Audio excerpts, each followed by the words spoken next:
c'est d'apporter d'abord une vraie opposition à Bruxelles, puisque sur toute une série de sujets, je les ai évoqués tout à l'heure, que ce soit par exemple les accords de libre-échange avec un certain nombre de pays à l'autre bout du monde, que ce soit la situation, le soutien délirant à l'Ukraine, aussi bien en milliards qu'en d'euros qu'en armement, que ce soit aussi sur l'affaire des sanctions contre la Russie, dont il apparaît que elles ne fonctionnent pas comme des sanctions contre la Russie, mais des sanctions contre l'Allemagne et la France.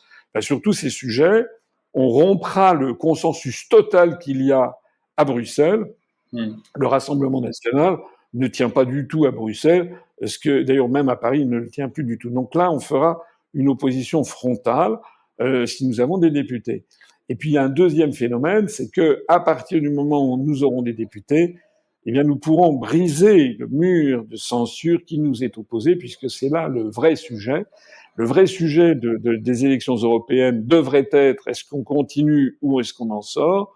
Or, tous les médias, qu'ils soient publics ou privés, que ce soit y compris CNews qui donne des leçons de liberté d'expression à tout le monde, aucun de ces médias m'a invité depuis 24 mois.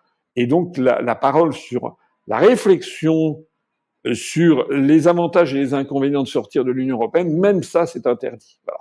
Ce qui prouve au passage l'extraordinaire faiblesse intellectuelle, réflexive des élites qui nous dirigent, puisqu'en fait, ils ne savent plus quoi dire, ils sont aux abois.